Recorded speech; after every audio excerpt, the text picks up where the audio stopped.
El Censo de Población y Vivienda del 2024 en Bolivia. Antes hicimos análisis de las problemáticas y desafíos que tiene este censo.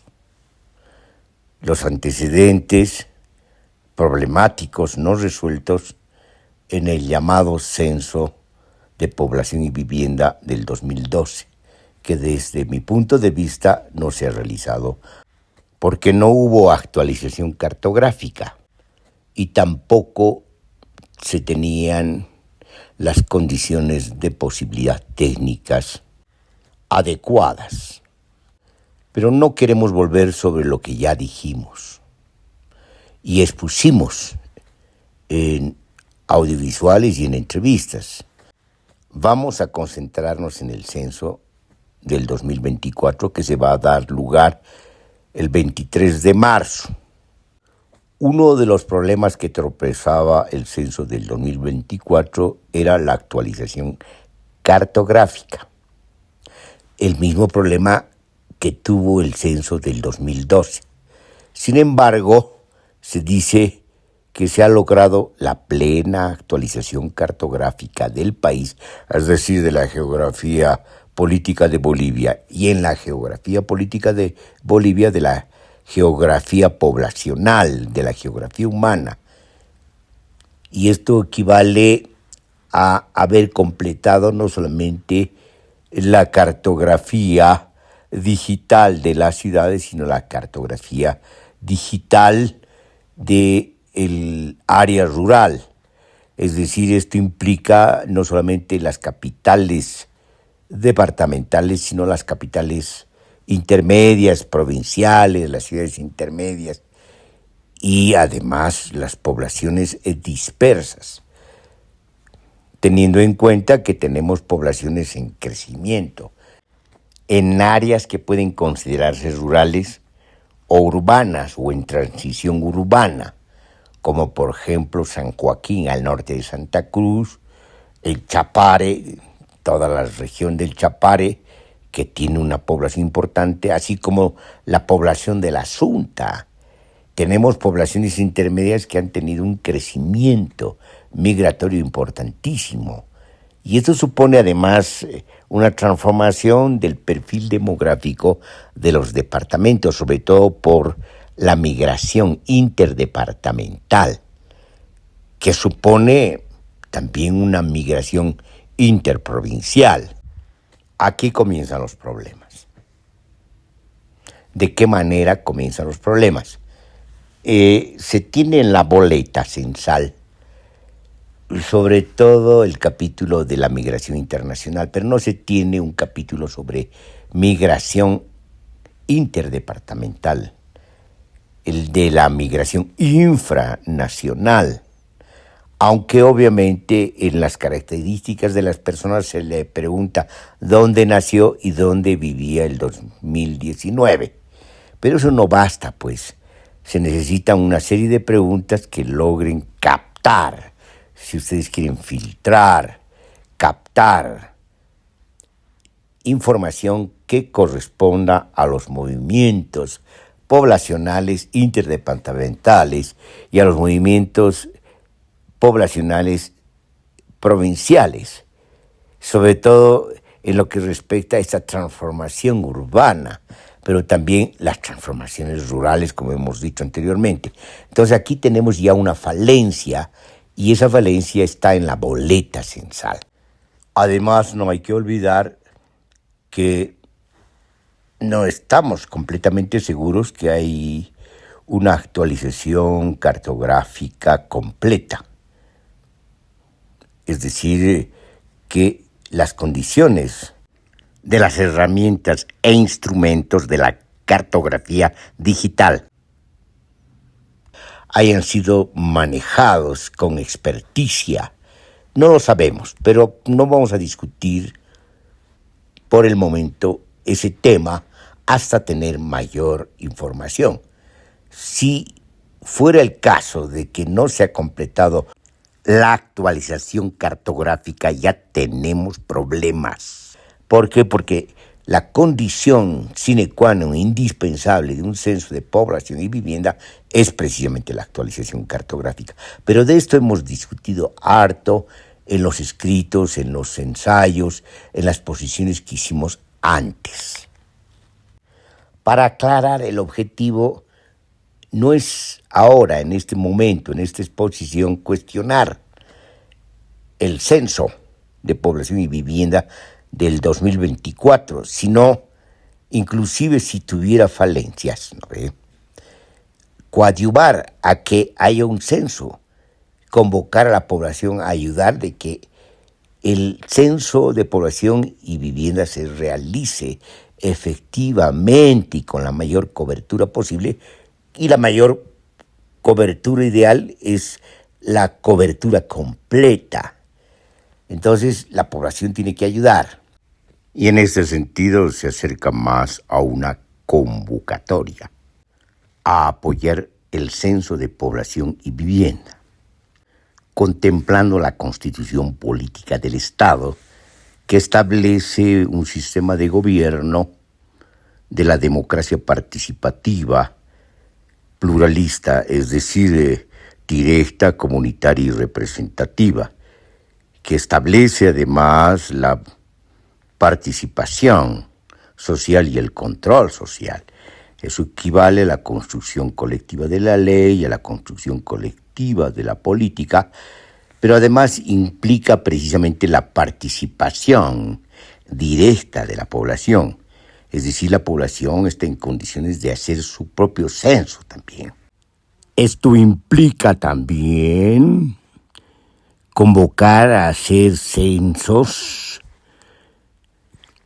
alternativos inmediatos post el censo de población y vivienda desde comunidades, municipios, provincias, departamentos y a nivel nacional, sobre todo para contrastar lo que oficialmente se va a tener como resultados. Esto en el ánimo de la mayor participación democrática y control social.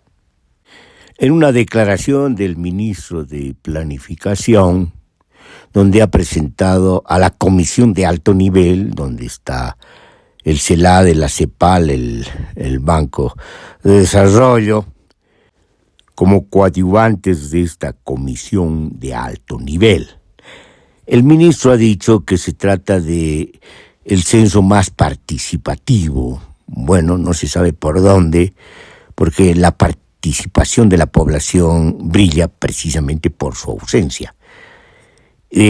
Lo que no ha dicho es de que se trata de un censo que ha tenido problemas, sobre todo una movilización de un departamento que ha exigido que se cumpla con el censo en el momento que se tenía que cumplir, el 2022.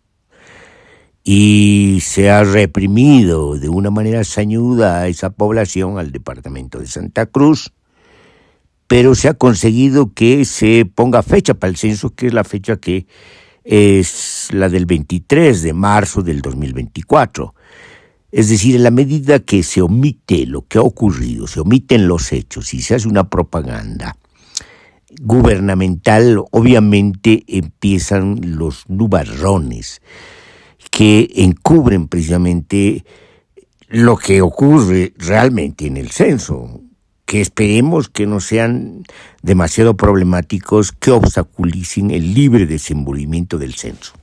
Respecto a la participación internacional, ya no nos sorprende, hemos dicho, respecto al análisis evaluativo y crítico del censo, del supuesto censo del 2012, que inclusive el CELADE avaló contradicciones espantosas y evidentes de los resultados del censo, y obviamente avaló un censo que no contaba con una actualización cartográfica y cuya cobertura disminuyó por lo menos en un 20%. Entonces, estamos asistiendo precisamente a una especie de desplazamiento distinto, a un comportamiento distinto de las organizaciones internacionales que se han vuelto cómplices precisamente de malos censos, no solamente en Bolivia, sino también en Chile.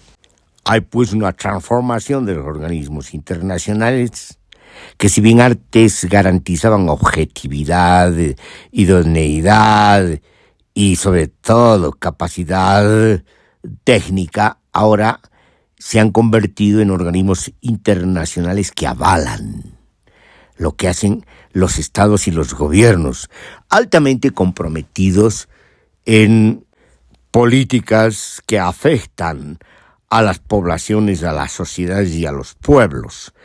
Y no solamente hablamos de gobiernos de la forma de gubernamentalidad clientelar, mal llamados progresistas, porque de progresistas solo tienen el nombre, pero también los gobiernos neoliberales, que se los señala como de derecha. Es decir, aquí no hay distinción en una transformación de las formas de gubernamentalidad que cada vez se han vuelto no solamente más ineficaces, sino han optado por el camino represivo y la opción de la violencia contra la movilización social. Pero dejemos estos asuntos, dejemos las observaciones que tenemos precisamente a las falencias, a los problemas, a los señalamientos, a las marcas y señales que aparecen precisamente en las postrimerías de la ejecución del censo. Concentrémonos en la utilidad del censo, en lo que puede rectificar el censo. En primer lugar, puede rectificar la ausencia de censo desde el 2001. Ese ya es un avance. En segundo lugar, necesitamos, aunque sean datos generales, de la población y de los comportamientos poblacionales, de su distribución en la geografía política. Si se puede ir más lejos con los capítulos que tiene la boleta censal, tanto mejor, incluyendo la falencia que tiene en la información que deberíamos recabar de la migración infranacional y de la migración interdepartamental. En todo caso, digamos, son temas que se podrían resolver a posterioridad con encuestas muestrales en profundidad y con una relativa expansión en la geografía y en la distribución de la población en el espacio nacional. Lo que importa es el involucramiento de la población en términos de la participación y el control social, y en la recuperación de una instancia objetiva y científica y técnica que debería ser el Instituto Nacional de Estadística. Ese es uno de los objetivos, es decir, su despolitización, sacar de las garras que lo tiene sometido el gobierno, el Estado, y la forma de gubernamentalidad clientelar de un gobierno que se ilusiona con ser progresista. En consecuencia, esa también es una convocatoria a la población para que no solamente ayude, coadyuve en la realización del censo, sino también que sea vigilante, que controle, inclusive cuando se resguarden las boletas, que constantemente esté en vigilancia de lo que está ocurriendo. Y vigilancia sobre todo cuando se opere, es decir, cuando se conviertan en datos y después en indicadores los resultados del Censo de Población y Vivienda del 2024. Por otra parte, es indispensable tener en cuenta que tenemos todavía un error introducido en el censo del 2001 con una pregunta de opinión, una pregunta subjetiva de autoidentificación, cuya pregunta se puede hacer en el contexto del censo, pero como muestra de preguntas de opinión que tienen que tener su control y su propia metodología, lo que está en ausencia, como en el censo del 2001. De todas maneras, es una entrada, digamos, al tema de lo que podemos llamar objetivamente las lenguas, ¿no? que son precisamente los instrumentos y las memorias fundamentales de la comunicación, una formación social abigarrada, como decía René Zabaleta Mercado.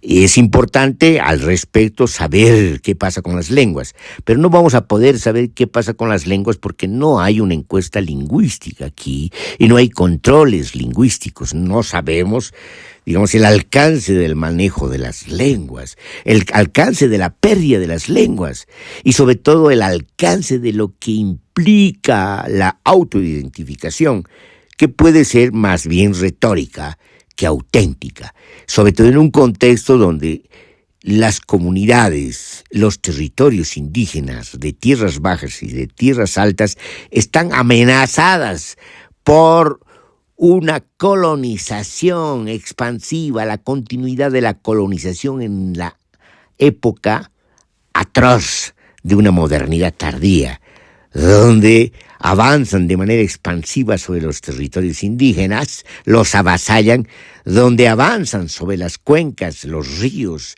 y los bosques para la explotación espantosa y salvaje de la minería, sobre todo de la minería del oro.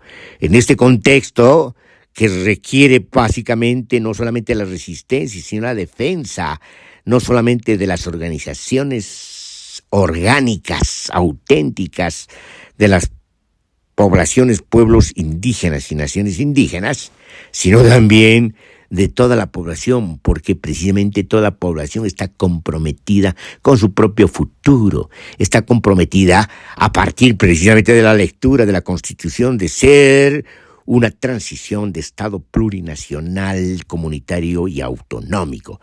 Por lo tanto, todo esto requiere precisamente, por lo menos, que se rescaten de las preguntas incompletas, en una metodología incompleta sobre la identidad cultural, sobre la cultura y las lenguas, que se rescate por lo menos ingresos a posteriores investigaciones en profundidad, que puedan hacerse no solamente a través de encuestas muestrales representativas, sino fundamentalmente a través de investigaciones en profundidad. Entonces hay tareas pendientes, pero lo que volvemos a remarcar que de lo que se trata fundamentalmente en este caso es de coadyuvar y salvar el censo. Es la población, la participación de la población que puede salvar el censo y puede rescatarlos de manos burocráticas y funcionarias, no solamente nacionales e internacionales, altamente comprometidos con políticas de dominación. Rescatar entonces el censo en beneficio y en la perspectiva de un autoconocimiento cuantitativo de la población. Ahora vamos a hacer algunas reflexiones sobre lo que podemos llamar la pedagogía.